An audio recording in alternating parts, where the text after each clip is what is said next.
তা এখন তো আমার মাশরুম প্রায় পার ডে মাঝে আমার প্রায় 200-250 কেজির যাইতে হোক। এখন তো যত মন চায় করতে পারি।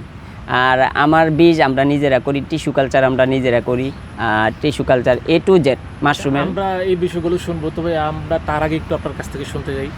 আপনি এই যে মাশরুম চাষের আইডিয়াটা, এটা আপনার মধ্যে 2006 সালের আগে যে আপনি বললেন যে বিদেশ গেলেন, বিদেশ যাওয়ার আগে আপনার মধ্যে কীভাবে আসলে এটা? ওইটা আমরা একটা ভিডিও দেখছিলাম, বিদেশি একটা, মানে ওই সময় তো বিটিভির মধ্যে বিদেশি একটা চ্যানেলে দেখায়, বিদেশি একটা দেখায় তো ইংলিশে। ওইখান থেকে আমি মাশরুমটা দেখা যে এটা কী জিনিস। তাই এটা নিয়ে মানে আগের থেকে আমার আলাদা একটা যে এটা নিয়ে যদি আমি দেশে একটু কাজ করতে পারি, তাইলে আমার দেশের জন্য যদি কিছু করতে পারি, আমার নিজের জন্য যদি কিছু করতে পারি, আমার এলাকার জন্য যদি কিছু করতে পারি, তাই এটা আমি একটা ধন্য। তো এই আমি থিঙ্কিং আমি আগাইতেছি আল্লাহর অশেষ রহমতে। ইনশাল্লাহ আজকে আমার এই প্রজেক্ট 70% প্রজেক্ট পুরোটাই আমার কিনা। তারপর আরও আছে কিছু জায়গা জমিন, আমরা বিস্তারিত শুনবো। তো আমরা এর মধ্যে যদি একটু জানতে চাই, সেটা হলো আপনি যখন এই মাশরুমটা আমরা আসলে আপনি যে বললেন যে ব্যাঙ্গের ছাতা, আমাদের গ্রামের অনেকেই বলে যে ব্যাঙ্গের ছাতা, তো এটা নিয়ে এলাকাবাসীর কী প্রতিক্রিয়াটা ছিল?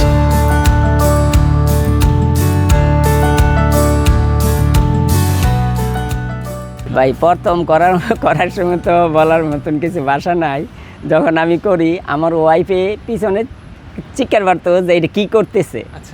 মানুষ আমার বাবিরা কিন্তু আমার হেল্প করে, আমার সাথে কাজ করে, রাত দিন আমার সাথে কাজ করে। কিন্তু ওই সময় তো ধরেন না, আমি আর মাশরুমের স্পন আনি নাই, ডাইরেক্ট আমি মাশরুম স্পন বানাইতেছি। তো এটা সময় অপেক্ষা করতে হয়, 1 মাসে 1.5 মাস অপেক্ষা করতে হয়। তো 1.5 মাসের ভিতরে খালি আমি এইসবই শুনলাম যে মাশরুম, আর মানুষ বলে ব্যাঙ্গের ছাতা করে নাকি, ব্যাঙ্গের ছাতা না, গাঞ্জার হুইরা বানায়, এইবার নাই মানুষ কয়। তো আমি আগে মাশরুম আইনা লই, আমার হইলো আমি মাশরুম আইনা আগে দেখে লই যে এটা কী অবস্থায়। অনেক অবজ্ঞাপন শুনছি, রাস্তাতে গেলে একদিন আমার পুলিশে ধরছে, পুলিশে ধরা তুমি এটা কি এটা আফিন না কি এইটা বলতে, আমি কই স্যার এটা তো মাশরুম। মাশরুম কি? ওয়ও চিনে না, পুলিশও চিনে না। তারপরে যখন আমার ধরে নিয়ে গেছে বড় পুলিশের কাছে গেছি, পরে এটাই লোক আপনার যাত্রাবাড়ি বড় পুলিশের কাছে গেছে। পুলিশে কয় স্যার একটা পাইছি মক ক্লাস কয় কি এটা, কয়টা কী লয়েছে দেখেন, করে মাশরুম। স্যারে আবার চিনার পর ভাই আপনি এটা কী করেন? আমি কই স্যার এটা তো আমি চাষ করি, আমারে আজকে আধা কেজি দিয়ে যান।